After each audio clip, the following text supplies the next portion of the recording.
சரி, போன வாரம் விட்டு போன காரியங்களை நாம் மறுபடியும் தொடர்ச்சியாய் பார்க்க போகிறோம். சரி, 2 தீமோத்தி புஸ்தகம் 2ஆம் அதிகாரம் 2ஆம் வசனம். இந்த வசனத்திற்கு உண்மைகளை, சில காரியங்களை போன வாரம் நம்ம பார்த்தோம். இந்த வாரமும் அந்த வசனத்துடைய போன வாரம் வசனம் 5ஆம் வசனத்தை நாம் பார்த்தோம் நினைக்கிறேன். ஓகே, இந்த வாரம் 2 தீமோத்தி 2ஆம் அதிகாரம் 2ஆம் வசனம். சரி, வாசிக்கலாமா?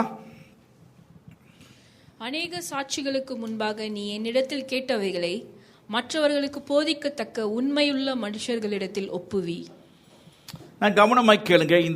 இந்த நிருபத்தை பவுல் எழுதும் போது நான் பல வாட்டி உங்களுக்கு சொல்லியிருக்கேன். ஒவ்வொரு நிருபங்கள் எழுதப்படும் போது ஒரு சூழ்நிலைக்கு ஒரு காரியங்களை அது பேசத்தக்கதாய் தான் எழுதப்பட்டிருக்கிறது.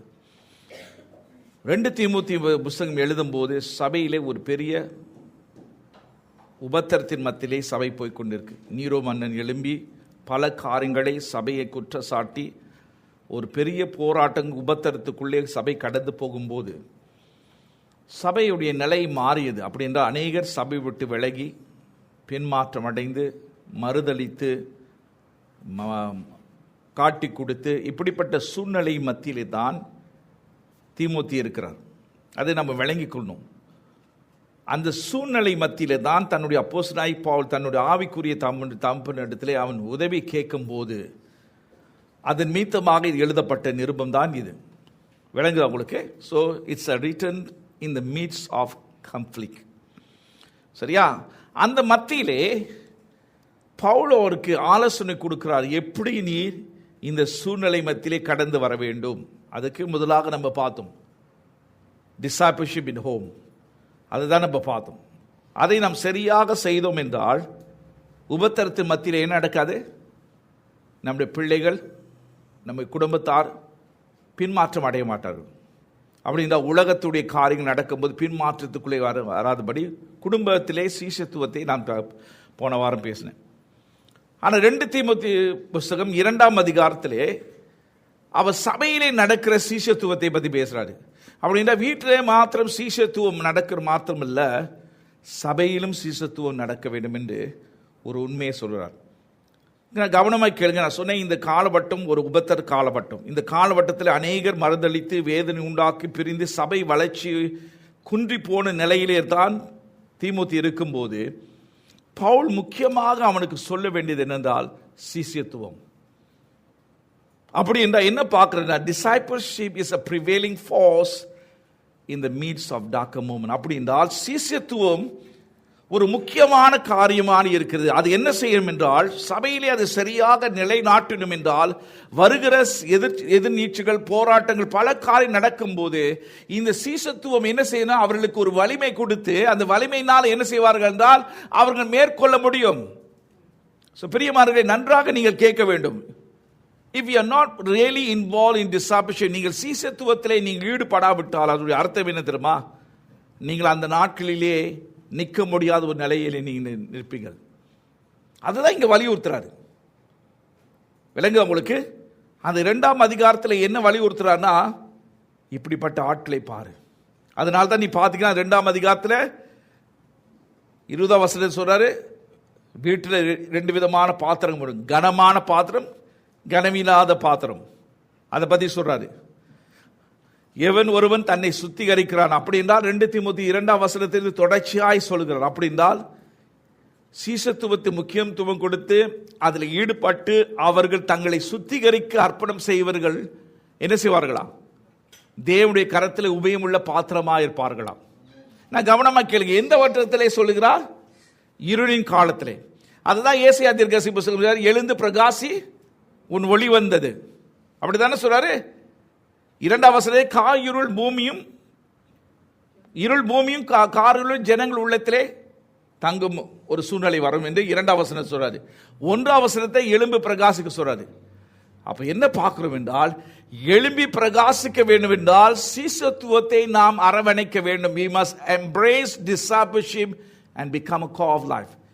நீங்கள் அப்படிப்பட்டவர்களாய் இல்லாவிட்டால் அதுக்கு முக்கியத்துவம், அது ஒரு தரிசனமாய் அதை அரவணைக்கிறது, அது முக்கியமானது என்ற வாழ்க்கைக்கு தேவையானது என்று ஒன்று அறிந்து அதை புரிந்து கொண்டு அதை ஏற்றுக்கொள்ளாதவர்களாக இருந்தீங்களா, நான் மறுபடியும் சொல்லுகிறேன், இந்த இருளின் காலத்திலே நீங்கள் பின்மாற்றம் அடைந்து விடலாம்.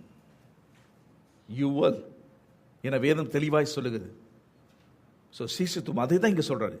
அப்போ என்ன சொல்றாரு, பவுல் சொல்றாரு, தீமோத்தி எனக்கு தெரியுது, சபையில் நிறைய நடக்குது, அநேகர் விட்டு போறாங்க, அநேகர் மருந்தளிக்கிறாங்க, உனக்கு காயை உண்டாக்கிட்டாங்க, இதெல்லாம் நடக்குது உண்மைதான். சபை வளர்ச்சி இருந்துச்சு, இப்போ சபை குன்றி போன நிலைய இருக்குது, நடக்குது உண்மைதான். ஆனால் அந்த மத்தியிலே ஒரு காரியத்தை நீர் கவனமாக இருக்க வேண்டும். என்னது? சீசத்துவத்திலே முக்கியத்துவம் கொடு. அதான் 2ஆம் வசனத்திலே சொல்றாரு. புரியுதா உங்களுக்கு? முகவரியாய் சொல்லுகிறேன். சரியா? ஓகே. இந்த அமைப்பில் இது சொல்லப்பட்டது. சரி, கான்டென்ட்ஸ் அப்படி என்றால் இந்த 2ஆம் வசனத்துடைய ஆழங்களை நாம் அறிந்து கொள்ள வேண்டும்னா எந்த அமைப்பில் சொல்லப்பட்டது நம்ம அமைப்பை விளங்கிக் கொள்ளாவிட்டால் ஆழங்களை அறிந்து கொள்ள முடியாது. The context is persecution. எப்படி இருக்கு? 2 தீமோத்தி 3ஆம் அதிகாரம் 1ஆம் வசனத்தை வாசிங்க. மேலும் கடைசி நாட்களில் கொடிய காலங்கள் வரும் என்று அறிவாயாக. மேலும் கடைசி நாட்களிலே கொடிய காலம் வரும் என்று நீ அறிந்து கொள்ள வேண்டும் என்று சொல்றாரு. அப்படின்னா அந்த கொடிய காலம் என்று சொல்லும்போது கேலிப்போ என்ற வார்த்தை, இது சொல்லியிருக்கேன் நான். கேலிப்போ என்ற வார்த்தை சொல்லும்போது இட்ஸ் டிமானிக். இதை நான் அதிகமாக வலியுறுத்த முடியாது. இது எத்தனோ மாதங்களுக்கு முன்பாக நான் பேசியிருக்கேன். ஸோ கேலிப்போ என்ற வார்த்தை அப்படின்னா எந்த சூழ்நிலை, ஏன்னா நீரோ எழும்பும் போது யாருனாலும் எழும்பப்பட்டான்? இருளின் கிரியை தான். நீரோக்கு பின்னாடி செய்யறது இருளின் கிரியை தான். It's a darker forces working through a man called Nero.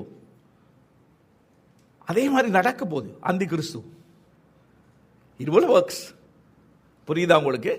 It all is going to happen. So இந்த இருளின் காலத்திலே நமக்கு தேவையான காரியம், நம்மை அதிகமாய் மேற்கொண்டு அதில் ஜெயமடைய செய்ய போற காரியம் தான் சீசத்துவம்.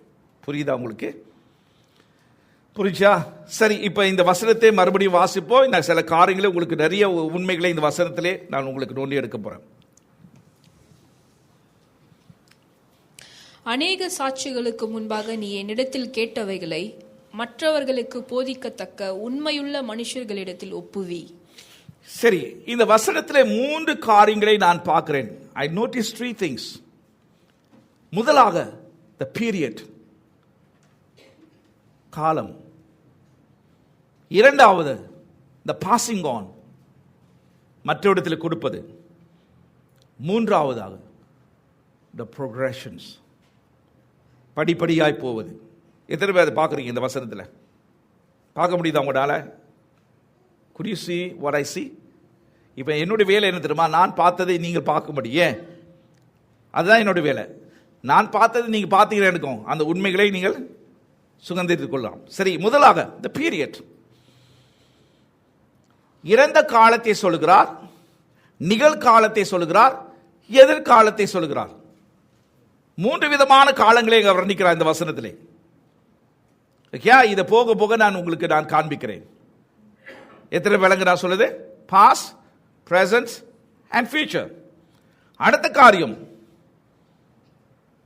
பாசிங் ஆன், கடந்து போவது. 4 தலைமுறையை சொல்றார் பவுல். தீமோத்தி, உண்மை உள்ளவர்கள் ஒப்புவிப்பது. 4 generation passing on. பார்க்குறீங்களா? அதை எத்தனை அதை பார்க்குறீங்க? 4 தலைமுறையிலே அது தொடர்ச்சியாய் கடந்து வரும். அப்படி இந்த சீசத்துவம் எவ்வளவு முக்கியமானது என்று பவுல் இங்கு வலியுறுத்துறாரு. அது நமக்கு மாத்திரமல்ல, அது மற்றவரிடத்தில் ஒப்புவிக்க வேண்டும், மற்றவர்களிடத்தில் ஒப்புவிக்கும் போது மற்றவர்கள் இன்னொருத்தில் ஒப்புவிக்கணும். 4 தலைமுறையை இங்கு வர்ணிக்கிறதை பார்க்கிறோம். 4 generations. அப்படித்தானே யாத்ராம் புஸ்தகம் சொல்லுது, நான் 4 தலைமுறையை விசாரிக்கிற தேவன். 3-4 தலைமுறை. 2 தீமோத்தி 1ஆம் அதிகாரம் 5ஆம் வசனம் 3 தலைமுறை பார்த்தோம். தீமோத்திய பாட்டியை பார்த்தோம், தாயார் பார்த்தோம், தீமோத்தியை பார்த்தோம். இந்த இடத்துல 4 தலைமுறை பார்க்குறீங்களா? All these are connected with the scripture. Okay, உங்களுக்கு அது காண்பிக்க விரும்புகிறேன். மூன்றாவதாக the progressions. ஓகே, இந்த ப்ரோக்ரஷன் தான் என்ன போட்டிருக்கேன்? முதலாக என்ன பார்த்தேன்? the prerequisite for discipleship. அப்படி என்றால் என்ன? சீஷத்துவத்துக்கு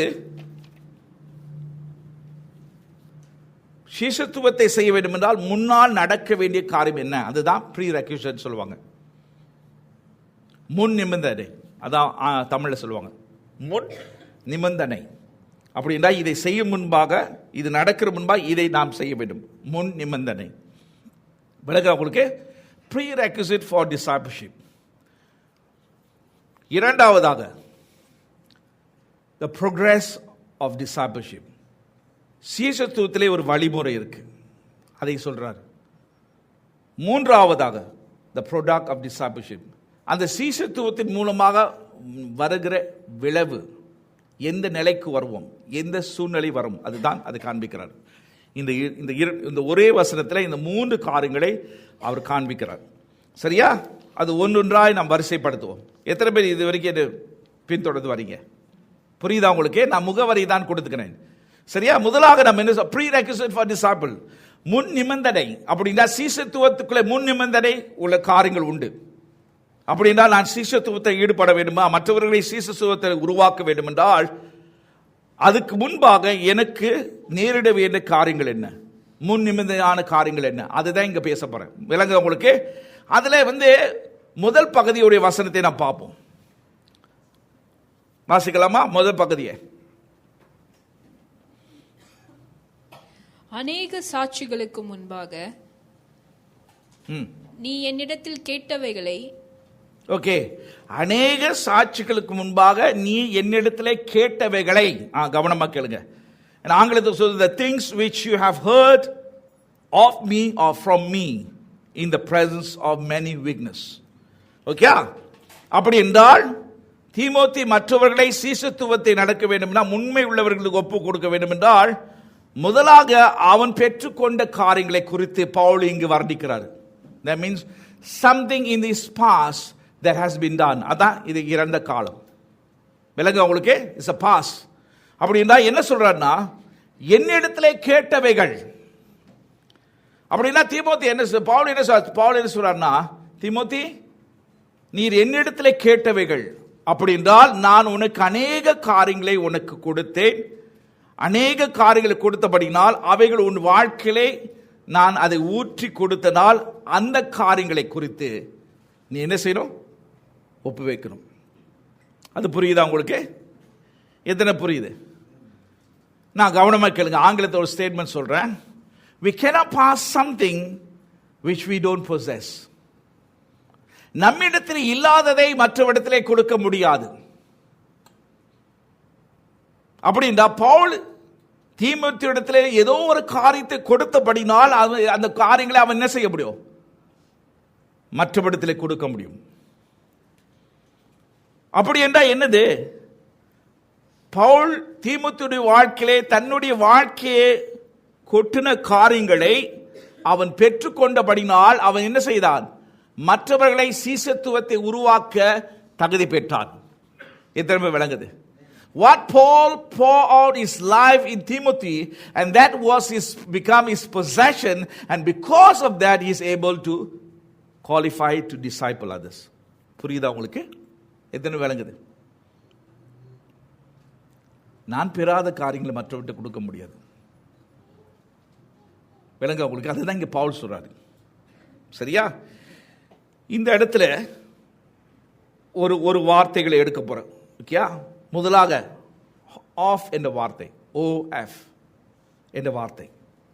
ஓகே, பவுல் தீமோத்தியிடம் சொல்றாரு, நீ என்னிடத்தில் கேட்டவைகள் எந்த நிலையிலே அவன் கேட்டான் என்று நாம் பார்க்கணும். அப்படின்னா நமக்கு ஒரு காரியத்தை இங்கு கற்றுக் கொடுக்கப்படும். அப்படின்றால் நான் மற்றவர்கள் என்னை சீஷத்துவத்தில் நடத்த வேண்டும் என்றால், மற்றவரிடத்தில் நான் பெற வேண்டும் என்றால், மற்றவர்கள் எந்த ஸ்தானத்தில் வர வேண்டும், நான் எந்த ஸ்தானத்தில் வர வேண்டும் என்று ஒரு காரியத்தை காண்பிக்குது. In order for me to be discipled by others or others to disciple me or I disciple by others, there is something is necessary here. அதுதான் இந்த word of என்ற வார்த்தையை பார்க்கிறோம். சரியா? ஆஃப் என்ற வார்த்தையை நீங்க பார்த்தீங்கன்னா கிரேக்க பார்த்த பேரா என்ற அர்த்தம். என்ன சொன்ன? பேரா. அந்த கிரேக்க பதத்தில் பார்க்கும்போது இஸ் ரிலேஷனல் டைனாமிக்ஸ் பற்றி பேச, உறவின் காரியங்களை பற்றி பேச. பேரா என்ற வார்த்தை சொல்லும் போது லாங் சைட், பக்கத்தில் இருப்பது, நெருக்கமாக இருந்து பக்கத்தோடு இணைந்து செயல்படுகிறது, அப்படி என்றால் பவுல் என்ன சொல்றாருன்னா, தீமோத்திட்ட சொல்றாரு, நான் உன்னை நெருக்கமாய் என் பக்கத்தில் கொண்டு வந்து நான் என்னுடைய வாழ்க்கையினுடைய எல்லா அந்தரங்கத்தையும் எல்லா காரியங்களையும் எனக்குள்ளே இருந்த எல்லா பொக்கிஷங்களையும் எடுத்து என்ன சொல்றேன்னா அப்படியே உன்னிடத்திலே நான் வைத்தேன். ஸோ வாட் இஸ் பேசிக்கலி என்ன பார்க்குறோம்?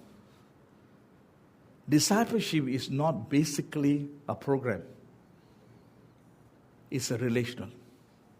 சீசத்துவம் ஒரு நிகழ்ச்சி அல்ல, உறவு. பெரா என்று சொல்லும்போது பக்கத்தில் வருவது, லாங் சைட். ஏன் பக்கத்தில் வரணும்? so that he can receive this. உறவின் மீத்தமாக அது பெறுவது. Now look at me. Anointing is only transferable when relational is there. தெரியுமா உங்களுக்கு? தெரியுமா? வேதத்தை வாசித்து பாருங்க. மோசையும் யோசுவா, இலேஷா இருக்கா? Relational was transferring the anointing, not basically I'm part of this. உறவு. ஸோ பவுல் அதான் பவுலை பார்த்து பவுல் தீமோத்தியை பார்த்து சொல்ற, என்னை போல மனதுள்ளவன் என்று சொல்றாரு. இருக்கா வசனத்தில்? அப்படின்னா somebody who carries my heart. அப்படின்னா பெற என்று சொல்லும் போது என்ன அர்த்தம் சொல்றாருன்னா, நீ பிரசங்கத்திலே கூட்டத்தில் இருந்து கேட்கிற ஆள் இல்லை, அந்த பிரசங்கத்தின் மத்தியில் கூட்டத்தில் இருக்கிற ஆளுலேருந்து ஒன்னை நான் எடுத்து என் பக்கத்தில் கொண்டு வந்து எனக்கு உள்ளது எல்லாவற்றையும் உன்னிடத்திலே நான் கொட்டினேன். அதுதான் சீசத்துவம்.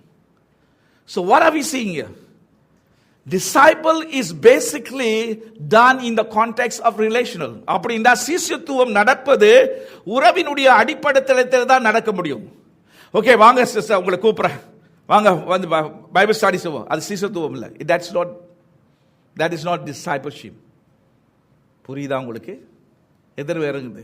ஸோ பேரா என்று சொல்றாரு. அப்படின்னா என்ன சொல்றா, என்னிடத்துல நீ கேட்டவை, என்னிடத்துல கற்றுக்கொண்டதெல்லாம் எப்படி கற்றுக்கொண்டத? பக்கத்துல இருந்து நீ கேட்ட, நெருக்கமா இருந்து கேட்ட. நான் பிரசங்க பண்றதை பார்த்த நெருக்கமா இருந்து, நான் செய்யற காரியங்கள், நடவடிக்கை காரியங்கள், பிரச்சனை மத்தியில் எப்படி முடிவெடுத்த, சவால்களை எப்படி சந்தித்த, ஆவிக்குறவார்கள் எப்படி போராடின, எப்படி சத்தியத்தை நிலைநாட்டின, எப்படி வெளிப்பாட்டிலே வளர்ந்த, எப்படி வெளிப்பாட்டை உருவாக்குற, வெளிப்பாட்டு வேதத்திலிருந்து எப்படி காரியங்கள் எடுத்த, நீ பக்கத்திலே இருந்து அதை பெற்றுக்கொண்டாய் தீமோத்தி.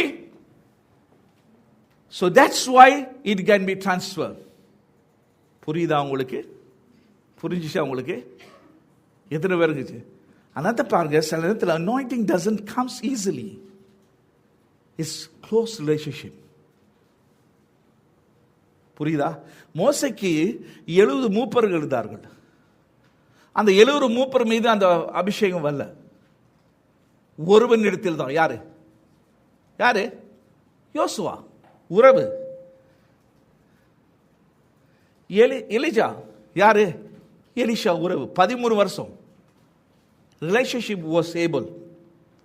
ஸோ அப்படி பவுல் என்ன சொல்றன்னா, நீ கற்றுக்கொண்டதெல்லாம் என்கிட்ட கேட்டுக்கொண்டதெல்லாம் தூரத்திலிருந்து, பிரசங்கத்தில் தூரத்திலிருந்து கேட்கவில்லை, பக்கத்திலே இருந்து என் இருதயத்தின் துடிப்பை நீ பார்த்த, என் உணர்வை பார்த்த, சூழ்நிலைகள் மத்தியிலே, எல்லா போராட்டத்தின் மத்தியிலே எப்படி நான் அதை சந்தித்த, எப்படி சவால்களை மேற்கொண்ட, எப்படி ஆவிக்குரிய யுத்தம் செய்தேன், எப்படி வசனங்களை வேதத்துடைய போதனைகள் எனக்குள்ளே எப்படி அடங்கிருந்துச்சு, அந்த போதனைகளை குறித்து எப்படி நான் முக்கியத்துவம் கொடுத்த, இவையெல்லாம் நீ பக்கத்திலிருந்து அவைகளை கற்றுக்கொண்டாய்.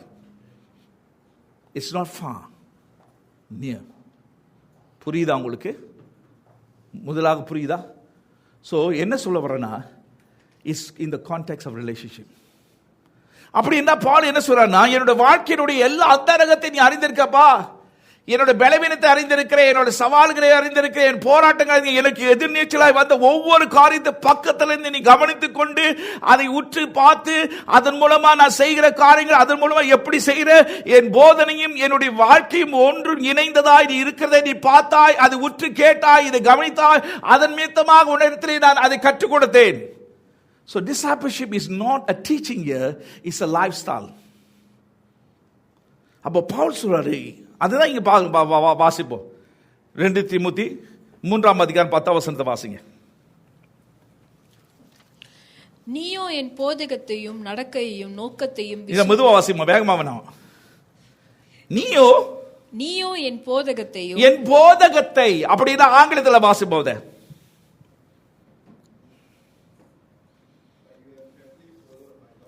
you carefully follow my doctrine அப்படி என்றா எப்படி பவுல் ஒரு போதனை அப்படி டாக்டரின் சொல்லும்போது போதனை அப்படின்னா வேதத்துடைய உண்மைகளை போதனைகளை நீ அறிந்திருக்க. இந்த வேதத்துடைய போதனைகள் குறித்து எப்படி நான் அறிந்திருக்கிறேனே அதை நீயும் அறிந்திருக்கிறாய்.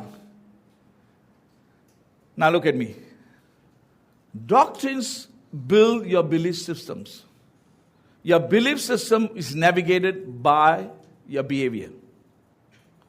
போதனையானது என்ன செய்யும் என்றால் நமக்கு ஒரு விதமான மனப்பான்மை உருவாக்கும். அந்த மனப்பான்மை தான் நம்முடைய வாழ்க்கை அமைக்கும். அப்ப பவுல் சொல்ற என்னுடைய போதனை நீ அறிந்திருக்கிறாய். அப்படி என்றால் பவுல் வேதத்தை நன்றாய் அறிந்து போதனைகளை வேதத்தில் இருக்கிற அந்த போதனைகளை எடுத்து அவன் ருசிக்கும் போது அவைகளை யாருக்கு பகிர்ந்து கொடுத்தான்? தீமோத்தி. அதான் நீ கேர்ஃபுல்லி யூ ஃபாலோட். எப்படி ஃபாலோ பண்ண முடியும்? அறிந்தா தானே அது பின்பற்ற முடியும். அப்படி நான் நெருக்கமாக இருந்தபடினால் தானே. It's close encounter, close relationship. புரியுதா உங்களுக்கு? எத்தனை பேர் விளங்குதா சொல்லுது? புரியுதா உங்களுக்கு? அதை தான் இங்க சொல்றாரு, என் போதனை நீ அறிந்திருக்கிறேன். அப்படின்னா I am a man who have principles. வார்த்தையை எப்படி எடுக்க வேண்டும், வார்த்தை எப்படி தியானிக்க வேண்டும், வார்த்தை எப்படி கொண்டு வர வேண்டும், வார்த்தையுடைய ஆழங்களை அறிந்த ஒரு போதனையை அறிந்த ஒரு ஆள், அந்த ஆள் உன்னிடத்தில் நான் அது கொடுத்திருக்க, அதனால் நீ கவனமாக இதை பின்பற்றிருக்க. That is discipleship.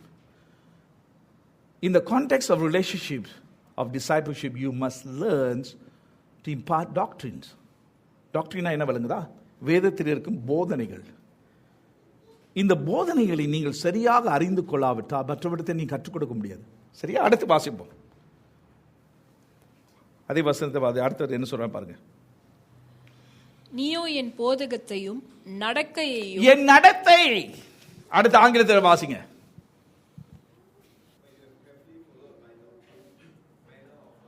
Man of life அப்படின்னா எப்படி வாழ்ந்த. நான் போதித்த போதனையும் என்னையும் நீ ஒப்பிட்டு பார்க்கும்போது அது சரிசமமா இருந்தது நீ பார்த்த. அப்படின்னா ஒரு போதிக்கிற ஒன்று வாழ்ற ஒன்று இல்லை. என்னுடைய வாழ்க்கை அந்தரங்கத்தை நான் வெளியேறமா டிரான்ஸ்பேரன்ஸ். If you are discipling somebody, if you are not transparent of your life, then you cannot disciple others. புரியுதா உங்களுக்கு? அப்போ பவுல் என்ன சொல்றாங்க, என்னோட வாழ்க்கையிலேயே எல்லா அந்தரங்கமும் பாருங்க. எப்படி வாழ்ந்த, எப்படி நடந்த, எப்படி பேசின, இதெல்லாம் நீ பார்த்துருக்கப்பா. That is what discipleship. அதுதான் நம்ம பகிர்ந்து கொள்ள போறோம். மறுபடியும் என்ன நடக்குதுன்னா, இந்த காலகட்டத்தில் சீஷத்துவம் என்ற பேரில் என்ன செய்றாங்கன்னா, we doing a Bible study program. No, that's not what Paul is saying. The manner of life. எப்படி வாழ்ந்தேன்னு பார்த்தல. அப்படின்னா எனக்கு போராட்டம் வரும்போது, சூழ்நிலையை சவாலுக்கு எதிர்த்து நீச்சல் வரும், என்னுடைய சுபாவத்தை பார்த்தல, எப்படி ஹேண்டில் பண்ண. அங்கு கிறிஸ்துடைய சாயல் வெளிப்பட்டதா, கிறிஸ்து எப்படி சிந்தித்தார், கிறிஸ்து எப்படி பார்த்தார், அதை நீ பார்த்தல. That kind of man of life I've lived. That is called discipleship. நான் மறுபடியும் சொல்லுகிறேன். இது ஏன் சொல்றேன்னா, if you don't see in me, இது என்ன இடத்துல பார்க்கலன்னா நீங்க இதை பின்பற்ற வராதீங்க. You don't follow me. தயவு செய்து. If you couldn't see that, don't follow me. Because Paul என்ன சொல்ற, man of life, என்னோட வாழ்க்கையை பாரு, குடும்ப வாழ்க்கையை பாரு, திருமண வாழ்க்கையை பாரு, உத்தியோக வாழ்க்கையை பாரு, சபை ஊழிய வாழ்க்கையை பாரு, சமுதாய வாழ்க்கையை பாரு. இதெல்லாம் நீ பார்க்கும்போது எப்படி நான் நடந்து கொள்றேன், அது நடக்கும் போது என்னோட எழுத்திலிருந்து என்ன வருகிறது, தேவனுடைய சுபாவம் வருதா, தேவனுடைய இயல்பு வருதா, தேவனுடைய சாயல் வருதா, அதை தான் இங்க பேசிக் கொண்டிருக்கிறார். Now look at me. இன்னைக்கு நான் ஏன் இதை பேசுறேன்னா, you need to be clear of your life. என்னுடைய வாழ்க்கை கூட வாழ்க்கை. I give you permission. நான் அனுமதி கொடுக்கிறேன். இதெல்லாம் பார்க்கலனா don't follow me. தயவுசெய்து பின்பற்றுவாதீங்க. ஏன்னா குருடன் நடத்துற மாதிரி யாரும். புரியுதா உங்களுக்கு? அடுத்த காரியம் வாசிப்போம்.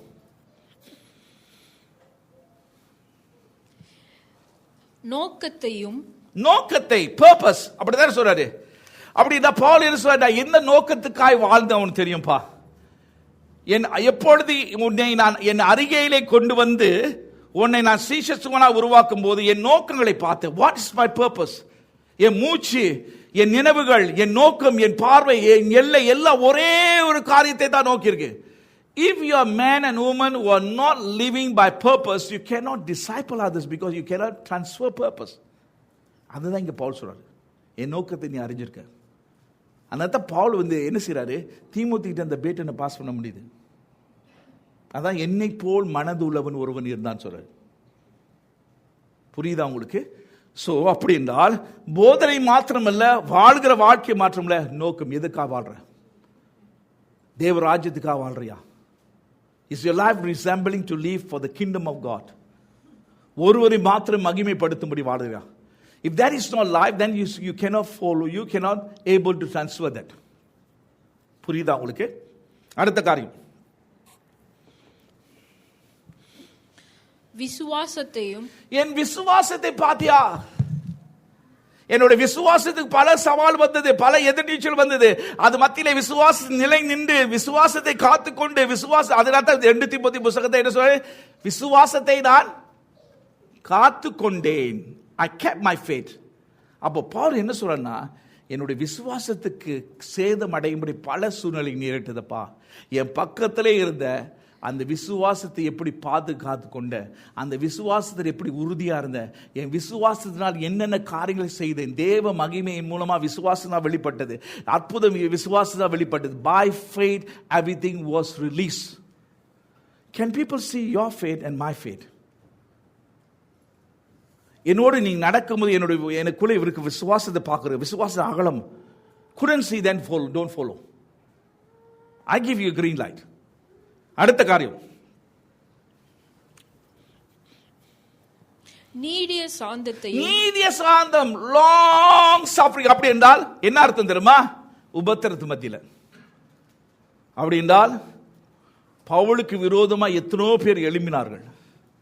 அவர் போகிற இடம்லாம் அவர் ஊழியத்தை கெடுக்கும்படி அப்படியே பின் வருவார்கள். யாரு? பரிசேயர்களும் சதீசர்களும். அவருக்கு உபத்திரத்தையே கொண்டு வந்தார்கள். அது மத்தியிலே நீடிய பொறுமையாய் அப்படியே கடந்து போறாரு. Long suffering. That's supposed to be a pattern for you and me. உங்களுக்கும் என்னோட வாழ்க்கை, ஒருவன் சீசத்துவம் என்னை பின்பற்ற உங்களை அவன் பார்க்க வேண்டியது, wow, this man is so long suffering. எத்தனை காரியம் வருது. அந்த போராட்டங்களை சகிச்சு கொண்டு அதை நிலை நீக்கிறவராக இருக்கிறாரு. அதனால I can receive. You see, discipleship is not what taught, what is caught. சீசத்துவம் ஏதோ கற்றுக்கொள்வதில்லை, பிடித்துக் கொள்வது.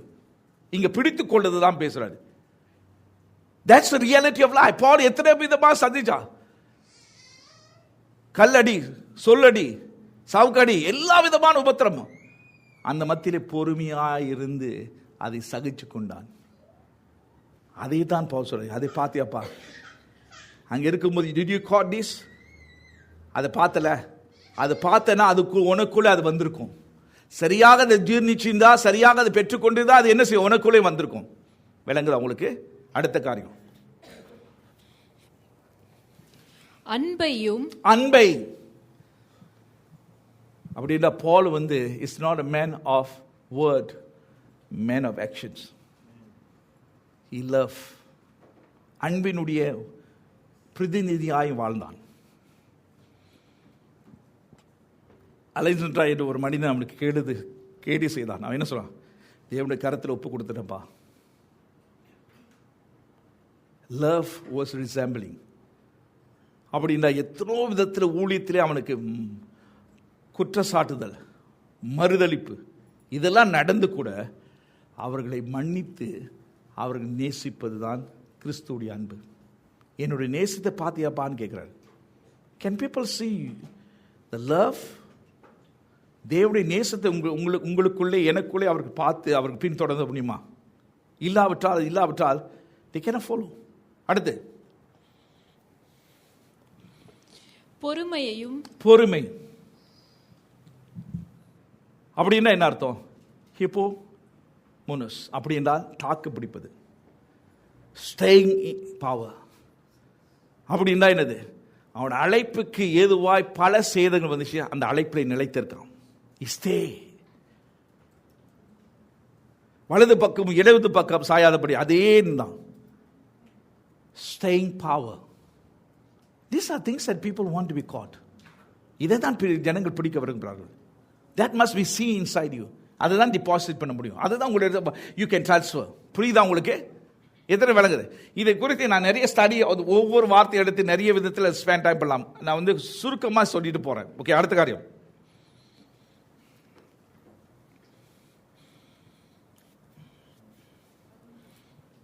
பாசு முடிச்சோம்மா? 10 முடிச்சுடா. 11 என்ன போட்டிருக்கு? அந்தியோகியா. ஓகே, போதும். என்ன பார்க்குறோம்? இவைகள் எல்லாத்தையும் பவுல் தீமோத்திக்கு முன்பாக அவனை நெருக்கமாய் கொண்ட. So that's what I'm telling you. Discipleship is something that is walking closer. அவங்களுடைய நினைவுகளை நீங்கள் பார்க்கலாம். எப்படி வாழ்கிறாங்க, எதற்காய் வாழ்கிறாங்க, அவங்க உணர்வை, யோசனை, அவங்க போராட்டம் மத்தியிலே கிறிஸ்துவ சாயல் வெளிப்படுதா, சுயம் வெளிப்படுதா, பலவீனம் வெளிப்படுதா, இவைகளை வெளிப்பட எப்படி சமாளிக்கிறாங்க, எப்படி மேற்கொள்றாங்க. ஏன் போதனை ஆனது நமக்குள்ளே செயலாற்ற வேறு இடம் என்ன தெரியுமா? பிரச்சனை மத்தியிலே தான் போதனை செயல்பட வேண்டும். டாக்டரின் suppose manifest during crisis, conflict. புரியுதா? நேசிங்கள் சொல்லிட்டே பிரச்சனை வரும்போது நேசிக்க முடியாமல் தான் என்னது போதனை இல்லை. சரி, மன்னிங்கள் இந்த போதனை சொல்லிட்டு மன்னிக்க முடியாத சூழ்நிலைகள் நிறையிட்டா, மன்னிக்க முடியலன்னா மாசம் கணக்கு எடுத்து வருஷ கணக்கு எடுத்துச்சுன்னா அப்படி இருந்தால் என்னது? போதனைக்கும் எனக்கும் ஒரு இணைப்பே இல்லை. புரியுதா உங்களுக்கு? ஸோ இதைத்தான் சொல்றாரு பவுல். பேரா என்று சொல்றாரு, இவை எல்லாத்தையும் பக்கத்திலிருந்து நான் போதனை மாத்திரம் இல்லப்பா, என் வாழ்க்கையே உன்னிடத்தில் கொட்டினேன். அப்படித்தானே பிலிப்பியர் புஸ்தகத்தில் வாசிக்கிறோம். பிலிப்பியர் புஸ்தகம் எடுத்து 1 தெசலோனிக்கேயர் புஸ்தகம் எடுத்துக்கொள்ளுங்க. 1 தெசலோனிக்கேயர் புஸ்தகம் 2ஆம் அதிகாரம் 7ஆம் வசனத்தை வாசிங்க. எப்படி பவுல் வந்து சீஷத்துவம் செய்யறான்னு பாருங்க. உங்களிடத்தில் பச்சமாய் நடந்து கொண்டோம். உங்களிடத்திலே பச்சமாய் நடந்து கொண்டோம். ஆங்கிலத்தில் வாசிக்கும் போதே Can I hear properly, Chris? We have behaved properly. அப்படின்னா என்னது? எங்களுடைய நடவடிக்கையை பார்த்தீங்களா? Look at me. Not what you teach. Your behavior is very important for people to capture the discipleship. Thessalonica சபையை பார்த்து சொல்றாரு, என்னோட நடவடிக்கையை பார்த்தீங்களா எப்படி இருந்துச்சு? என் நடவடிக்கையில் எதுவும் குற்றத்தை காண முடியுதா, குறைகளை காண முடியுதா? அதுதான் இங்கே சொல்றாரு. அடுத்து ஆசை மாட்டுது. பால் கொடுக்கிற தாயானவள் தன் பிள்ளைகளை காப்பாற்றுகிறது போல. ஓகே, போதும், வேகமா வாசம். இதெல்லாம் தாயோட ஸ்தானத்தை காண்பிக்கிற. எப்படி தாய் பிள்ளையோ அப்படின்னா, இது சின்ன குழந்தைகளை எப்படி தாய் வேண்டாம் என்ன சொல்லுவாங்க, பக்கத்திலே இருந்து அரவணைக்கணும், அதுக்கு பால் கொடுக்கணும், நர்ச்சர் பண்ணுறோம். அப்படின்னா தெசலோனிக்கே சபையை சொல்றாரு, நீங்கள் குழந்தைகள், குழந்தை போல இருந்தீங்க, நான் தாய் போல ஸ்தானத்திலிருந்து என்ன செய்றேன், அரவணைத்து. குழந்தைக்கு என்ன 24 மணி நேரம் பார்வை தேவையா? Mother must be 24 hours with a child, nursing child. தாய்மார்களே சொல்லுங்க, தாய்மார்கள் இல்லையா? நீ இல்லையா? என்ன செய்வீங்க? கடக்கணும்னு சொல்லுவீங்களா? 24 மணி நேரம் அது மேல கண்ணு இருக்கணும். That's the picture of discipleship. Having eyes, heart upon the child. அதுதான் சொல்ற, தாய் ஸ்தானத்தை சொல்ற. அடுத்து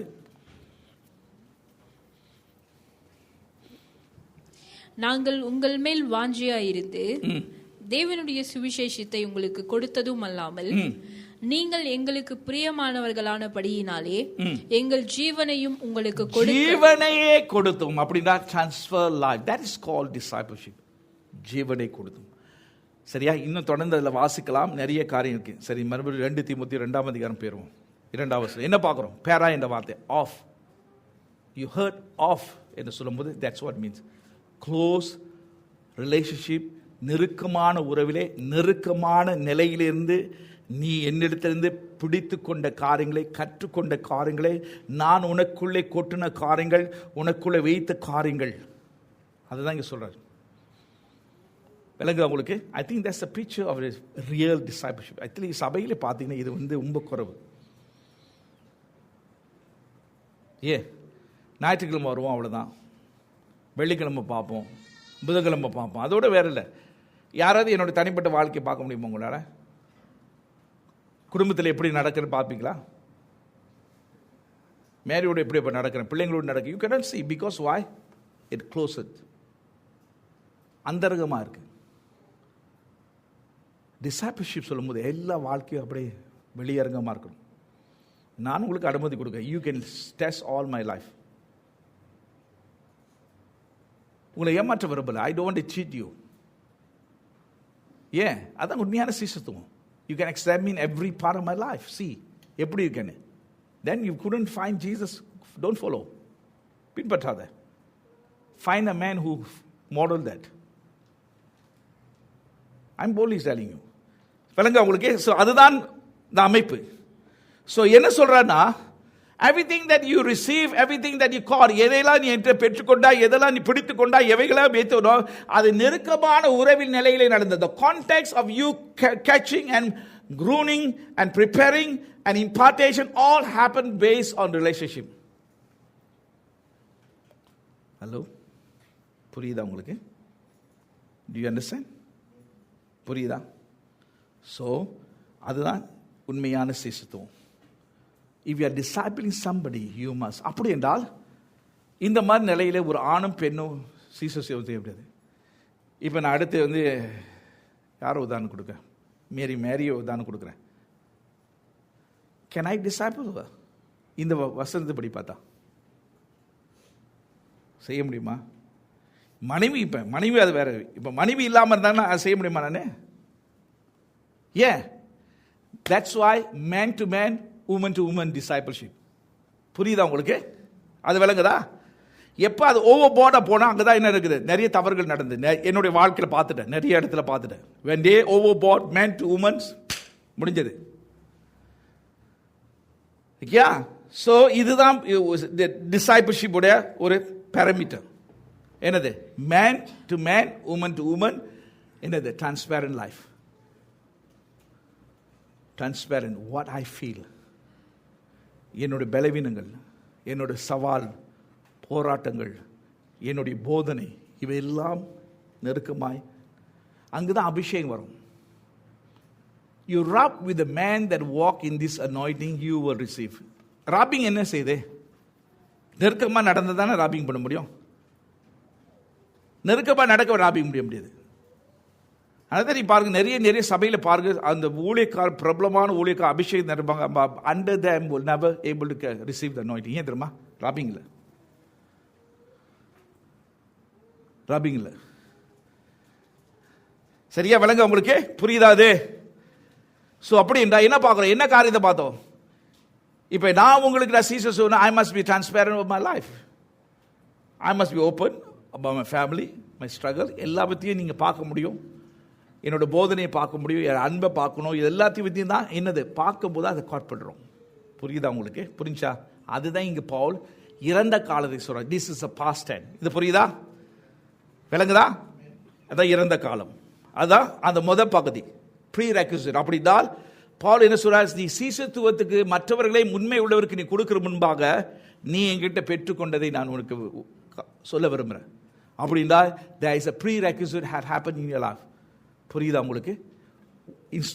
இன்ஸ்டலேஷன்ஸ் அப்படின்னா போட வேண்டிய காரியங்கள், வைக்க வேண்டிய காரியங்கள் எல்லாவற்றையும் பவுல் அவருக்கு தீவந்திக்குள்ள வச்சுட்டாரு. விளங்க உங்களுக்கு? புரியுதா? ஓகே, அடுத்த காரியம் the process of discipleship. Okay, என்ன பார்க்குறோம்?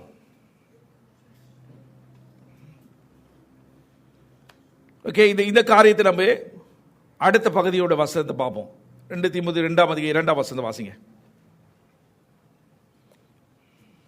அநேக சாட்சிகளுக்கு முன்பாக நீ என்னிடத்தில் கேட்டவைகளை மற்றவர்களுக்கு போதிக்கத்தக்க உண்மையுள்ள மனுஷர்களிடத்தில் ஒப்புவி. உண்மை உள்ள மனுஷனிடத்தில் ஒப்புவை. Commit these to faithful men. That's the process. அவனுக்குள்ள இருக்கு. இப்ப அவன் என்ன செய்யணும்? The process to deliver. எப்படி பவுல் தனக்குள்ளே இருந்ததே என்ன செய்ய தீமோத்திக்குள்ளே டெலிவர் பண்ணார். ப்ரொசஸ் எப்படி அதை தான் பார்த்தோம். 2 தீமோத்தி 3 வசனம், 2 தீமோத்தி 2 என்ன இடத்துல கேட்டவைகள் பக்கத்துன்னு கேட்ட, இதுவெல்லாம் ப்ரொசஸ். ஸோ விளங்க அவங்களுக்கு. சரி, ப்ரொசஸை பார்ப்போம். கமிட் என்ற வார்த்தையை பார்க்கலாம். ஆங்கிலத்தை கமிட் என்று சொல்லுது, என்ட்ராஸ். தமிழில் என்ன சொல்லுது? ஒப்புவைன்னு சொல்லுது. நான் கவனமாக கேளுங்க. இந்த வார்த்தையை பார்த்தீங்கன்னா 2 கிரேக்க வார்த்தைகள் உண்டு. ஒரு வார்த்தை பெரா அப்படின்னா லாங் சைட், இன்னொன்று என்ன அர்த்தம்னா டு பிளேஸ் லே பிசைட் அப்படின்றால் என்ன அர்த்தம்னா டு ஆக்ட் அப்படின்னா என்னது, to act to deposit something அப்படின்றால். இப்போ வந்து ஃபிக்ஸ் டிபாசிட் உங்களுக்கு இருக்கா வீட்டில்? ஃபிக்ஸ் இருக்கா? இல்லைல்ல. ஹோட்டல் போனீங்கன்னா இருக்கும், பார்த்தீங்களா? எல்லாம் இருக்கும், இருக்கா? ஹோட்டலில் இருக்கா? அந்த பணத்தெல்லாம் வைக்கிறது சேஃப் பாக்ஸா? ஓகே, வச்சுங்க. அதை ஃபிக்ஸ் பண்ண போகிறீங்களா? அதில் என்ன செய்வீங்க? உங்களுடைய வேல்யூ பாரங்களை வைப்பீங்க. அந்த வார்த்தையை தான் பயன்படுத்துகிறார். அப்படி என்றால் என்ன, கவனமாக கேளுங்க. லுக் அட் மீ வெரி கேர்ஃபுல்லியா. இதில் ஒரு உண்மை அடங்கியிருக்கு. அப்படின்னா பவுல் என்ன சொல்கிறேன்னா, உனக்குள்ளே நான் சேஃப்டி பாக்ஸ் மாதிரி வச்சுட்டேன். இதான் பவுல், நான் தான் பவுல் வச்சுங்க. இதான் தீமோத்தி. நான் எடுத்து என்ன செய்கிறேன், எனக்குள்ளே இருக்க போதனை, அன்பு எல்லாவற்றையும் என்னத்து வைக்கிறேன். யார்கிட்ட வச்சேன்? கபிலன் தான் என்னது, த சேஃப் பாக்ஸ். சேஃப் பாக்ஸில் என்ன வச்சிருக்கேன்? விலை உள்ளது, முக்கியமானது, அவசியமானது, கவனத்துக்குரியது. அப்போ பவுல் என்ன சொல்றேன்னா, is discipleship is not something casual. ஏதோ தானவில்லை, அலட்சியமானதல்ல. ஏன்னா நீ கொடுக்க வேண்டிய காரியம் விலை உள்ளது, மகிமையானது, மகத்துவமானது. அவைகளை தான் நீ கொடுக்க போற. அப்ப நீ வைக்க வேண்டிய இடம் என்னது? இப்ப பாருங்க, நான் வந்து தங்கத்தை வந்து ஒரு சும்மா ஹோட்டலில் போயிட்டு அந்த பாக்ஸில் வைக்காம வெளியே வச்சா என்ன நடக்கும்? இந்த மறுநாள் என்ன நடக்கும்? நீங்க ஹவுஸ் கிளீனர் என்ன செய்வான்? எடுத்துருவான். ஆனால் அந்த பாக்ஸில் வச்சா என்ன நடக்கும்? எடுக்க முடியாது. That's a principle. சொல்ற கமிட் சொல்லும் போது அப்படின்னா என்ன சொல்றேன்னா, முதலாக உனக்கு ஒரு வெளிப்பாட்டு வரணும். என்ன வெளிப்பாட்டு? உனக்குள்ள இருக்கும் காரியங்கள் பொக்கிஷமானது. பவுல் கிட்ட இருந்து அந்த பொக்கிஷத்தை உனக்குள்ள வச்சுட்டாரு. தீமோத்தி, அது பொக்கிஷம் பா. அது கவனமாய் யாரிடத்துல நீ பகிர்ந்து கொள்கிறதும் கவனமா இருக்கணும். Not at Tom and Dick and Harry. எவங்கிட்ட என்ன கொடுக்கறது இல்லை, கவனமாய் கொடுக்க வேண்டிய காரியம், கவனமாய் வைக்க வேண்டிய காரியம். அதுதான் இங்க சொல்றாரு அவரு. புரியுதா உங்களுக்கு? எத்தனை விலங்கு நான் சொல்லுது? That's was disciple. அப்படி என்றால் எனக்குள் இருக்கிறதே எடுத்து நான் யாரிடத்திலே கொடுக்க வேண்டும் அப்படின்னா watch carefully and lay properly. அதுதான் அர்த்தம் சொல்றாரு. விலங்குதான் உங்களுக்கு? புரியுதா உங்களுக்கு? ஒப்புவைன்னு சொல்லும்போது அதான் புடிங் அப்படின்னா அன்பை, போதனை, இதெல்லாம் என்னது? அந்த சேஃப் பாக்ஸில் வைக்கிறீங்க. அந்த சேஃப் பாக்ஸ் தான் the one who you discipling. பவுலுக்கு வந்து தீமோத்தி சேஃப் பாக்ஸ் அதான் ஒப்பு வச்சாரு. அதான் சொல்ற, உன்னிடத்தில் நான் ஒப்பு வச்சேன் ஒரு வசனத்தை சொல்றாரு. I have entrusted to you சொல்றாரு. இப்ப நீ என்ன செய், மற்ற இடத்துல ஒப்பு வை. புரியுதா உங்களுக்கு? புரிஞ்சா உங்களுக்கு? என்ன பார்க்குறீங்க? அப்படி என்றால் என்ன பார்க்குற? That means I must be very much clear யாருக்கிட்ட அது கொடுக்கறது. எல்லாருக்கிட்டையும் நான் கொடுக்க முடியாது, எல்லாரையும் தேர்ந்தெடுக்க முடியாது, எல்லாரையும் அந்த இடத்துக்கு கொண்டு வரக்கூடாது. அப்படி என்றால் நான் கவனமாய் செயல்படுகிற ஒரு காரியத்தை காண்பேன். That means I must be carefully perceive and discern who I am choosing. யாரை நான் தேர்ந்தெடுக்கிறேன், யாரை நான் கொண்டு வரேன். ஏன்னா அவங்ககிட்ட கொண்டு வரவங்ககிட்ட என்ன செய்யறேன்? அவங்க தான் சேஃப் பாக்ஸ். அந்த சேஃப் பாக்ஸ் என்ன செய்யறேன்? விலை உள்ள காரியத்தை வைக்க போறேன். அது சேஃப் பாக்ஸ் இல்லைன்னா விலை உள்ள காரியம் என்ன செய்யறோம்? அதான் என்ன சொல்றாரு இயேசு கிறிஸ்து? பண்டிகிட்ட முத்துக்களை கொடுக்க கூடாது சொன்னாரா? சொன்னாரா? என்ன பாச என்ன பண்டிகைன்னு சொல்ற? பண்டிகைன்னு சொல்ற. பண்டிகை அர்த்தம் என்ன சொல்றாரு? இந்த பிக்சர் ஆஃப் இமேஜரி. பண்டிகை ஏன் சொல்றாரு? நிறைய பேர் பாருங்க, பண்டிகைன்னு சொன்னா அவங்க அஃபெண்டட் ஆயிடுவாங்க. Now look at me. Jesus says there's a picture behind. பண்டிகை என்ன செய்யறது? நீங்க எது போட்டாலும் அதோட முக்கியத்துவம் தெரியாது. சும்மா பேர்ல போட்டு பாருங்க, அதுக்கு வந்து முக்கியத்துவம் பேர்ல் அப்படி பார்க்குமா? இல்லையே. அது என்ன செய்யும்? அது சேத்துல போட்டு விளையாடும். அதுதான் இங்க சொல்ற. That's a picture. அப்படி என்றால் யார் யாரெல்லாம் பொக்கிஷத்தை கனப்படுத்தாதவர்கள், அவமதிக்கிறவர்கள், அது முக்கியத்துவம் கொடுக்காதவர்கள், அலட்சியப்படுத்தவர்கள், அது ஏதோ தானோ அவர்களிடத்தை கொடுக்காதுன்னு சொல்றாரு. Don't give it to them. ஏன்னா அவர்களுக்கு என்னது? அதை பொக்கிஷமாய் பார்க்க தெரியாது. அதுதான் இந்த வேர்ட் கமிட் என்ற அர்த்தம். விளங்குதா உங்களுக்கு? புரியுதா? இதான் process. The process is to commit. Who? Make sure that's safe box. புரியுதா உங்களுக்கு? அது சேஃப் பாக்ஸாக இருக்கணும். அது கிளியராக இருக்கா? அடுத்த காரியம் பார்ப்போம்.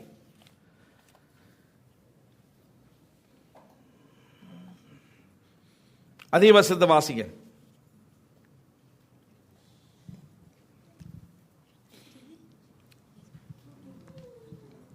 அநேக சாட்சிகளுக்கு முன்பாக நீ என்னிடத்தில் கேட்டவைகளை மற்றவர்களுக்கு போதிக்கத்தக்க உண்மையுள்ள மனுஷர்களிடத்தில். உண்மை உள்ள மனுஷன் யார் இடத்துல? யார் அந்த சேஃப் பாக்ஸ்? யார் அந்த சேஃப் பாக்ஸ்? யாரு சொல்லுங்களேன், நீங்க யாரு? உண்மை உள்ளவர்கள். சோ அப்படி என்றால் ஐ நீட் டு டிசர்ன், பகுத்தறியணும் யார் உண்மை உள்ளவர்கள்னு. அப்ப பால் என்ன சொல்றனா, நான் உன்னை பகுத்தறிஞ்சப்பா, நீ கூட்டத்தில் மத்தியில் இருந்த, நான் பகுத்தறிஞ்ச, நீ தான் சேஃப் பாக்ஸ். அதனால எடுத்து என்ன செஞ்சேன், உன்னை பக்கத்தில் கொண்டு வந்து எனக்குள்ள இருக்க காரியங்கள் எல்லாத்தையும் ஒன்னத்தில் கொட்டி உன்னை இப்ப வந்து சேஃப் பாக்ஸ் ஆக்கிட்டேன். இப்ப உன்னோட வேலை என்ன செய்ய, நான் செய்த மாதிரி கவனத்தோடு உண்மை உள்ளவர்களை தேர்ந்தெடு. விளங்குதா உங்களுக்கு? சரி, உண்மை உள்ளவர்கள் என்று பார்ப்போம். அது அர்த்தம் என்னன்னு நான் கவனமா கேளுங்க. Notice here, he is not talking about the skills. திறமைகளை பேசல. திறமை உள்ளவர்களுக்கு கூடன்னு சொல்லல. skills can be built. திறமைகளை உருவாக்கலாம். he is talking about character, குணாதிசயம். அப்படி என்றால் நான் பொக்கிஷத்தை கொடுக்க வேண்டிய நபர்கள் யார்?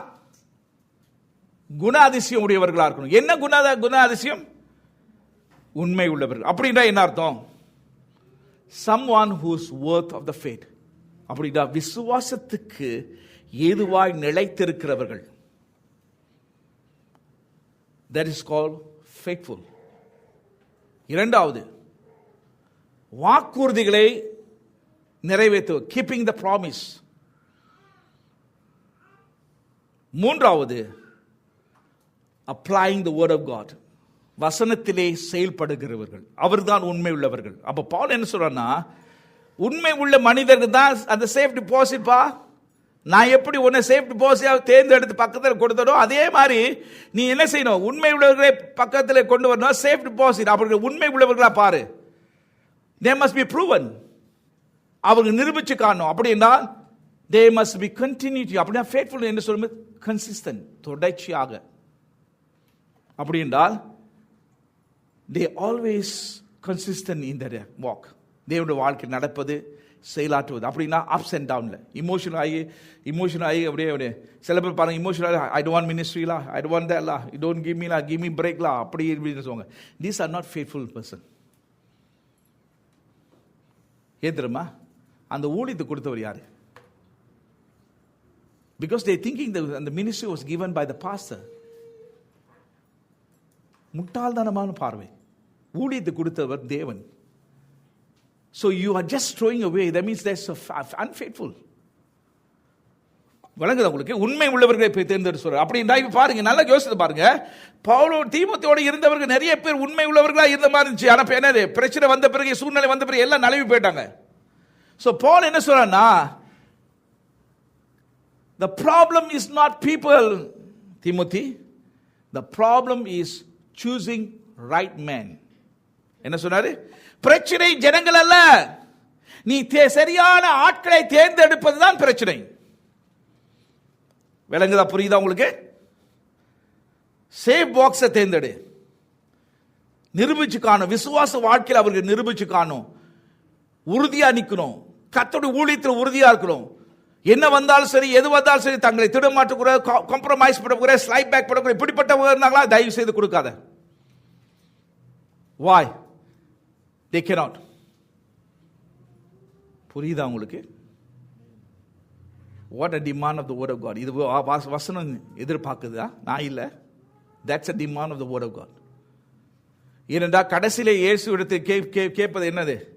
உண்மை உள்ளவன். அப்படிதானே ஆண்டு சொல்ல போறாரு.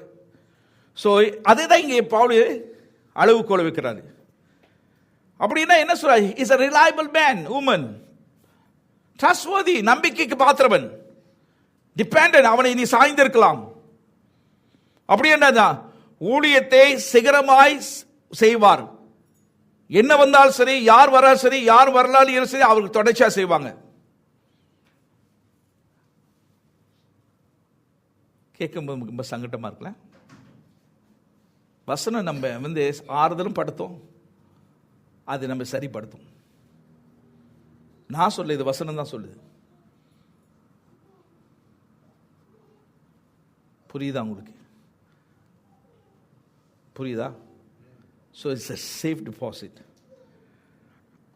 அப்படின்னா faithful man means what?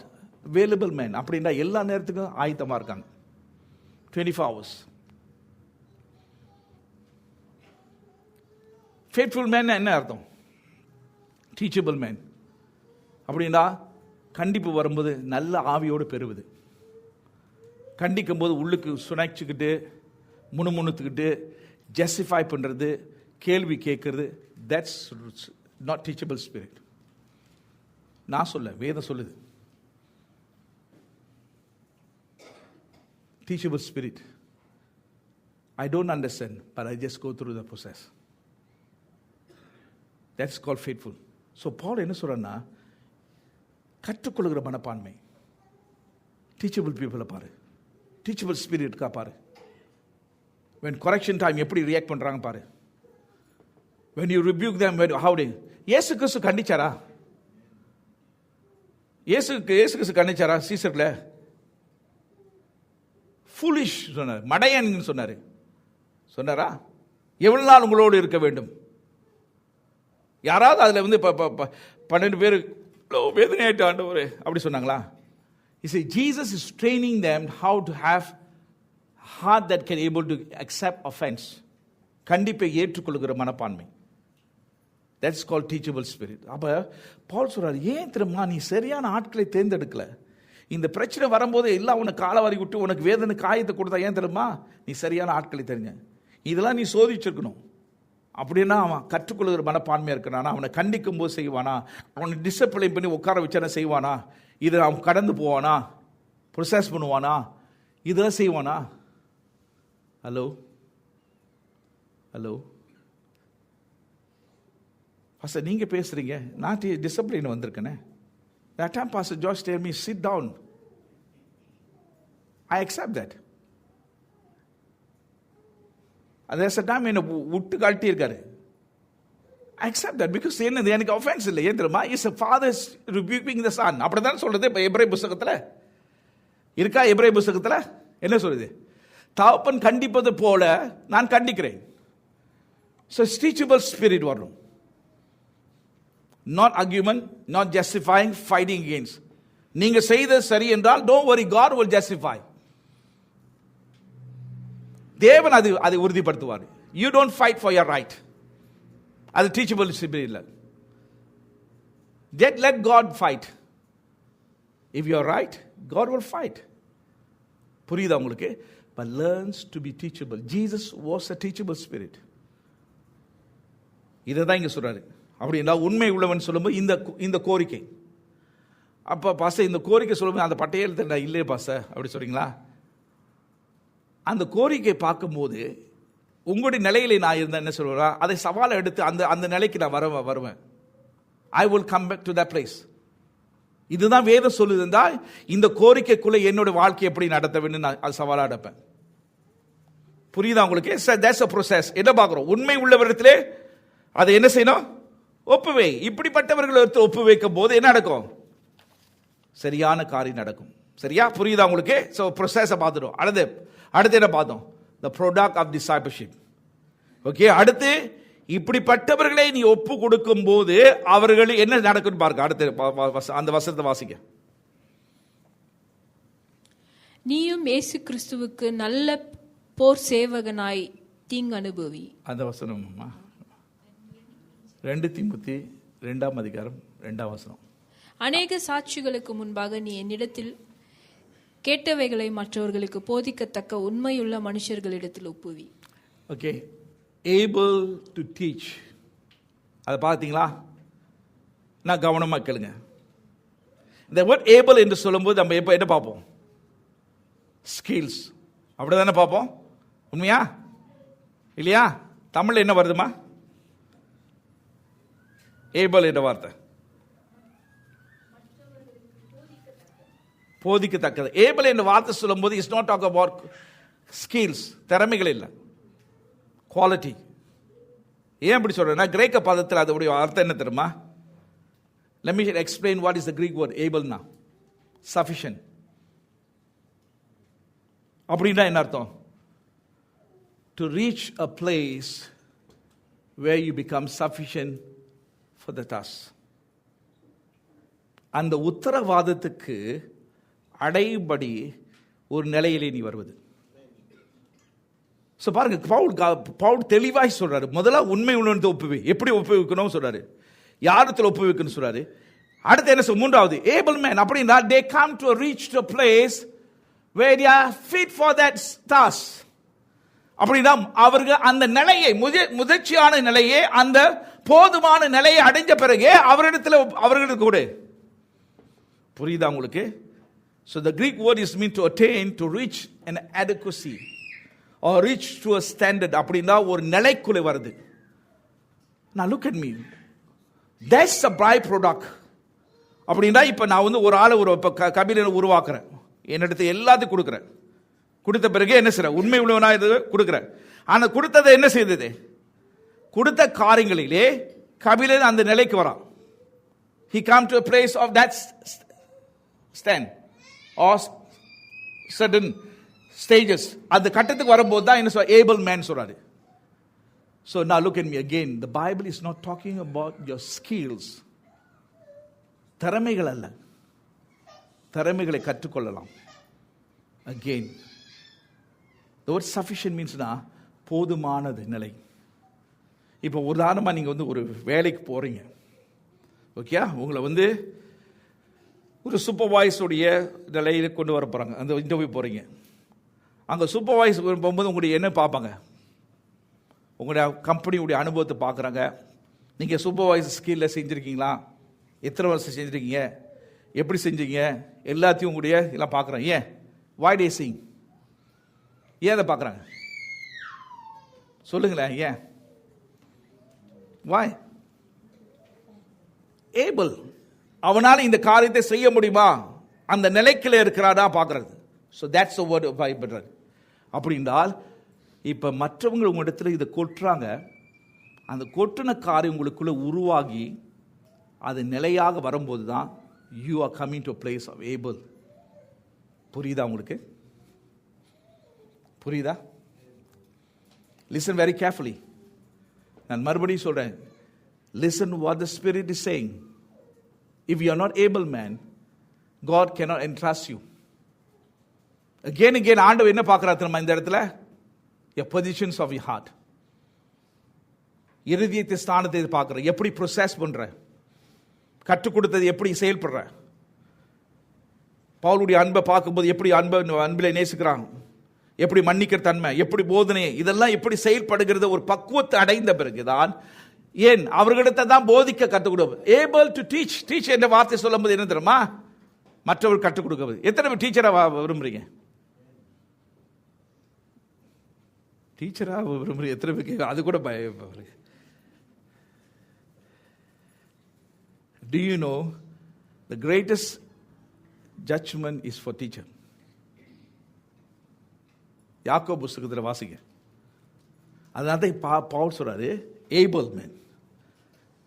முதலாக அவன் பெற்றுக்கொண்ட காரியங்களிலே நிலையாக்கப்பட்டு அதில் முதிர்ச்சி அடைந்து சஃபிஷியன்டான நிலைமை வந்தான். ஓகே, இவனால் இதை செய்ய முடியும், ஏன்னா அதை காண்பிச்சுட்டான்.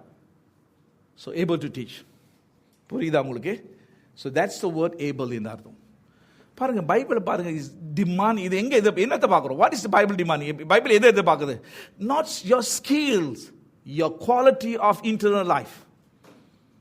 உள்ளரங்கமான வாழ்க்கையை தான் ஆண்டவர் பார்க்குறாரு. அதை வைத்து தான் ஆண்டவர் என்ன செய்றாரு, ஒன்னு இடத்துல அபிஷேகத்தை கொடுக்குறார், அது அதிகாரத்தை கொடுக்குறார், செயல்களை கொடுக்குறாரு. தாவீது அப்படித்தானே அதை செஞ்சாரு. தாவீது என் இருதயத்தினால், தாவீதோட இருதயத்தை ஆராய்ந்து பாரு. It's a quality. Able is a quality. அப்படின்னா தீமோத்தி தன்னுடைய பவுலிடத்தில் பெற்றுக்கொண்ட காரியங்களையும் எல்லாத்தையும் அதை ஜீர்ணிச்சு தனக்குள்ளே உருவாக்கி ஒரு ஆவிக்குரிய நிலைக்குள்ள வராது. A stature that is coming. அவர் சொல்றாரு, இப்போ அவன்கிட்ட கொடு, give him. So this is what the Bible demand. இதை தான் ஆண்டவர் இந்த கடைசி நாட்கள் செய்யப்படுறாரு. ஏன் இதை செய்யறாரு? ஏன்னா 3ஆம் வசனத்தை என்ன சொல்றது? கொடிய காலம் வரப்போகுது. கொடிய காலம் வந்து உன்னுடைய திறமைகளை பார்க்க போறதில்ல. விளங்க உங்களுக்கு, கொடிய காலம் உங்க திறமையில சின்னாமனா ஆக்கிறோம். ஆனா ஒன்னே ஒண்ணு தான் சின்னாமனா ஆக்க முடியாது. என்ன?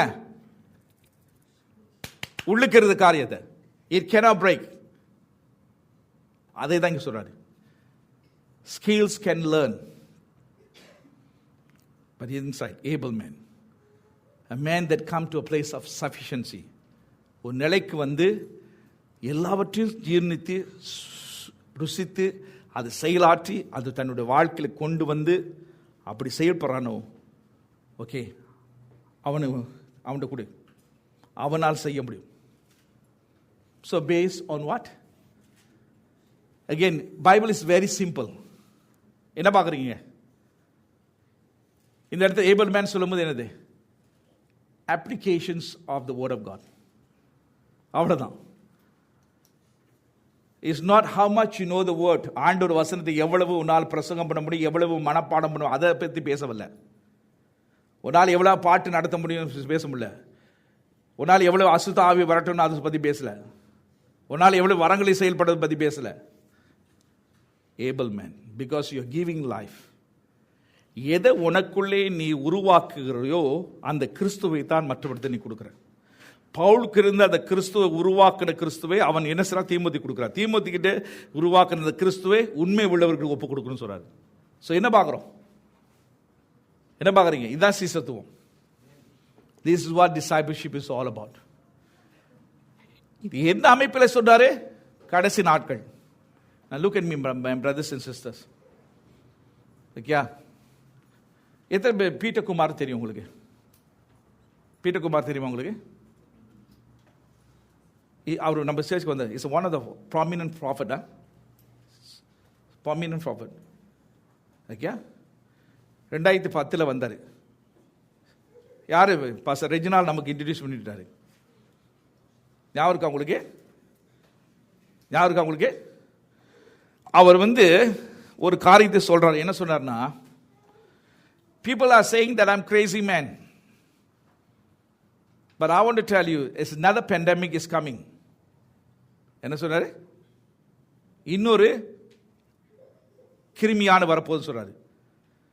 ஆனா நான் இதை சொல்லும்போது எல்லாம் சொல்றேன் crazy man, but I'm saying what the God is saying. என்ன சொல்றேன்னா, things are going to shake in the world. அதுதான் எபிரேய புத்தகத்தில் எல்லாவற்றையும் அசைக்கப்படும். ஆனால் அசைக்கப்படாத ஒன்று என்ன தெரியுமா? ராஜ்யம் தான். So my brothers and sister, இதை தான் நான் உங்களுக்கு சொல்ல வர்றேன். We are standing in a place where God is shaking everything. அது யாராலும் சரி, எவராலும் சரி, whoever is, நானா இருக்கலாம், நீங்க இருக்கலாம், it's going to be shaken everywhere. It's going to be shaken. ஆனால் நிலையா இருக்கிறது காரியம் என்ன தெரியுமா? is able thing.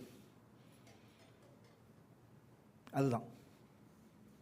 So when the man said this, I accept this because he's a very prominent prophet. உங்களுக்கு தெரியுமா? பாஸ்டர் ரெஜினா வந்து நமக்கு எங்கிட்ட பர்சனலாக பேசினார். பாஸ்டர் தயவு செய்து அவர் உபயோகப்படுத்துங்க. ஆஸ்திரேலியா பேஸில் இருக்காரு. அமெரிக்கா அவருடைய 2 citizen. He is Australia citizen and America citizen. Okay, so is coming, darkness is coming. அந்த மத்தியில் தான் இதை பற்றி பேசுகிறார். 2 தீமோத்தேயு 1:5 family discipleship. Now, if you are not a person concentrating on family discipleship, then you're going to lose your descendant. உங்களுக்கு தெரியுமா? இந்த செமினர்ஸ் ஆஃப்டர் செமினர்ஸ் இப்போ உருவாக்குறாங்க. எதுவும் கேட்க தெரியுமா? தெரியுமா உங்களுக்கு? அடுத்த தலைமுறையை எப்படி கொண்டு வரணும்னு. Because the wave is eating everywhere. ஆனால் ஒரு காரியத்தை அவங்களுக்கு தெரிய மாட்டேது.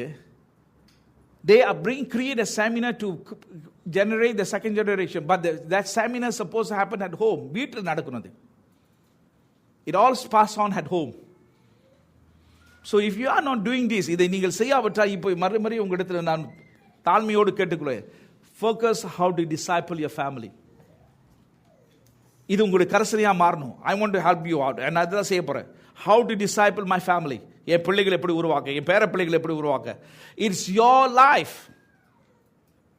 இரண்டாவதாக சபைக்குள்ள இப்ப பேசுற காரியங்களை உங்களுக்கு ஏன் உங்களுக்கு கொண்டு வரேன்னா மனதில் பதவி மட்டுமல்ல, இதை நடைமுறைக்கு கொண்டு வர போறோம். This is what Jesus is doing. நான் என்ன கேட்டீங்களா? one of the great move of God is happening. என்ன தெரியுமா? What is the move of God தெரியுமா? The move of discipleship is going to happen. That is what God is doing. In 2 தீமோத்தேயு புத்தகத்தில் the key is discipleship. Hello, நீங்க என்ன முழிக்கிற பார்த்தா Bible ஒழுங்கத்தை ஒன்றும் பிறண்டு பார்க்கல. நீங்கள் you're not searching the word properly. இப்போ முடிச்சுட்டேன். நீங்கள் முடிக்கிறதுக்காக நான் வசனத்தை திறக்க போகிறேன். 2 தீமோத்தேயு எடுங்க. அதே 2 தீமோத்தேயு தான், 3ஆம் அதிகாரம் எடுத்துக்கொள்ளுங்க. இதை பார்த்துட்டு நம்ம ஜெபிக்க போகிறோம்.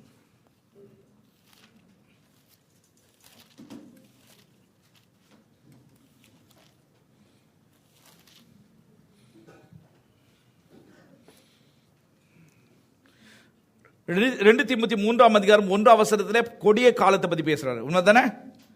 ஆனா கீழே நீங்க தொடர்ந்து போனீங்களா ஒரு முக்கியத்துவத்தை பத்தி பேசுறாரு. அதை நான் உங்களுக்கு காண்பிக்க விரும்புறேன். 10ஆம் வசனத்தை பார்த்தோம் நம்ம. ஞாபகம் இருக்கா உங்களுக்கு? 10ஆம் வசனத்தை பவுல் சொல்றாரு, என்னிடத்துக்கு அப்படி என்றால் அந்த கொடிய காலத்தின் மத்தியிலே தீமோத்தேயு நீ அதுல சிறந்தவனா மாறணுமா? 10ஆம் வசனத்தில் என்னிடத்தில் கற்றுக்கொண்டதெல்லாம் என்ன செய்றாரு? ஃபாலோ என்ற வார்த்தை வருதா? அப்படின்னா நான் உனக்குள்ள அநேக பொக்கிஷத்தை வச்சுட்டப்பா, அந்த பொக்கிஷத்தை எடுத்து என்ன செய்ய, உபயோகப்படுத்து, அதை ஃபாலோ பண்ணு, மெடிடேட் பண்ணு, அப்படி சொல்றாரு இல்லையா? அடுத்து பார்ப்போம். 15-16 வாசிங்க.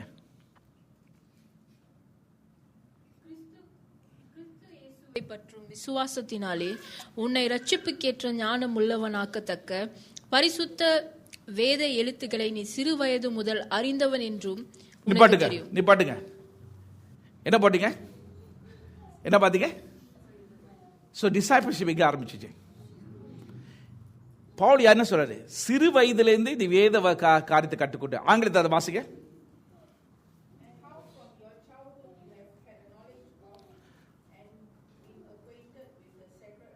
ஓகே, என்ன பார்க்குறோம்? சாலுன்னா என்னது? இஸ்டாலுன்னா என்ன அர்த்தம் தெரியுமா? Infant state. அப்படின்னா அம்மா பாட்டி இதை கவனமாய் தீமோத்தேயுக்கு சீஷத்துவம் நடத்துறாங்க. பவுல் சொல்றாரு, இதெல்லாம் உனக்குள்ளே சரியா வச்சதால இந்த புயல் வரும்போது இந்த புயலை நீ அசைக்கப்பட மாட்டப்பா. ஏன் தெரியுமா? புயலை அசைக்காதது ஒன்று உனக்குள்ள கட்டப்பட்டிருக்கு. Parents, I'm talking to you. I don't know whether you're serious, you're taking joke, but you are the ones who are going to sow what you reap. It's time for you to be serious over your discipleship, over your family. I don't know about other pastors talking, but I'm going to be very serious about this. இது நீங்க தான் செய்யணும். முடியல தெரியல கற்றுக்கொள்ளுங்க. கற்றுக்கொடுக்க யாரும் குற்றச்சாட்ட விரும்பல. நம்ம okay, நம்ம இங்க குற்றச்சாட்டுக்கு வரலைங்க. ஒருவருக்கு ஒருவர் உதவி செய்யணும். ஒன்று, நமக்கு தெரியலன்னா மற்றவங்கிட்ட கேட்கிறோம், உதவி நாடணும். We cannot pretend ourselves. So இந்த இடத்துல என்ன பார்க்கிறோம்? From childhood. அடுத்து என்ன வாசிங்க? 15ஆம் வசனத்தை வாசிங்க. கிறிஸ்து இயேசுவை பற்றும் விசுவாசத்தினாலே உன்னை ரட்சிப்புக்கேற்ற ஞானம் என்ன? ஞானம் உள்ளவனாக்கத்தக்க. ரட்சிப்பும் ஞானம் உள்ளவனா ஆக்கத்தக்க. கவனமா கேளுங்க. என்ன சொல்றாரு? ரட்சிப்பு சொல்றாரு, சேவ் யூ. அப்படின்னா எந்த இடத்துல இந்த சூழ்நிலை வரப்போகுதுப்பா, புயல் என்று வருது, இருள் வரப்போகுது, அதுல இருந்து உன்னை தப்பி வைக்க ஒரு காரியம் இருக்கு. என்னது? உங்க அம்மா உங்க பாட்டி சிறு வயதிலே உனக்குள்ள வைத்துட்டாங்க. அது உன்னை தப்பி வைக்கும். நான் மறுபடியும் சொல்கிறேன், பணம் உங்களுக்கு பிள்ளைகள் கொடுத்தா பிள்ளைகளை தப்பி வைக்காது. ஆடம்பரம் வச்சிங்களா தப்ப வைக்காது. ஆல் திஸ் டசன், இதெல்லாம் உலகத்தோட ஒட்டு போகுது. ஆனால் அவங்களை தப்பி வைக்கிறது ஒன்னே ஒன்று தான். It's what you sow into them God. அடுத்தது அது மாத்திரம் என்ன சொல்றாரு? தப்பி வைக்கப்பட்டவங்கள அது ஞானமானதா. அப்படி என்னது? அப்படின்னா என்னது? எபேசியர் புத்தகத்தை பார்த்தீங்களா? இருளின் காலத்திலே ஞானம் பிரகாசிக்கும் சொல்றாரு. அப்படின்னா ஞானம் பெற்றவர்கள் அநேகர் அந்த நாட்கள் இருக்க போறாங்க. ஞானம் என்று சொல்லும்போது என்னது? செயல்படுவது. wisdom is always actions. Solomon என்ன ஞானம் உள்ளவன் என்று சொல்லுது. ஞானம் எப்போது செயலாற்றும். ஞானம் என்ன எப்படி செய்ய வேண்டும், எந்த நேரத்தில் செய்ய வேண்டும், ஞானம் தவிர. அதான் பாத்தீங்களா, சாலமன் ராஜாவுக்கு முன்பாக ஒரு ஸ்ரீ என்ன செய்ய, 2 ஸ்ரீ வந்து ஒரு பிள்ளையை எடுத்து வராங்க. ஞானக்கா உங்களுக்கு அதை வந்து ஒருத்தி சொல்றா என்னோட பிள்ளை என்னன்னு. அப்ப சாலமன் சொல்றா, சரி பரவாயில்ல, இந்த பிள்ளையை கத்தியில வெட்டி 2 பேருக்கு பாதி பாதி கொடுப்போம். அது ஒரே ஒரு தாயார் தான் ஞானம். That's why wisdom. யோசேப்போட வாழ்க்கையிலே ஞானம். Now look at me. Your children's, my children's, grandchildren's will only get wisdom from the word of God. வேதம் தான். அடுத்து வாசிமா. ஞானமுள்ளவனாக்கத்தக்க பரிசுத்த வேத எழுத்துக்களை நீ சிறு வயது முதல் அறிந்தவன் என்றும் உனக்கு தெரியும். ஓகே, இப்போ வழங்குதா உங்களுக்கு? ஏன் இது வலியுறுத்துறேன்? என்ன நினைச்சேன்னா இது வேணுமா பேசிட்டு போகலாம் நான். But I'm talking about something serious thing is going to happen.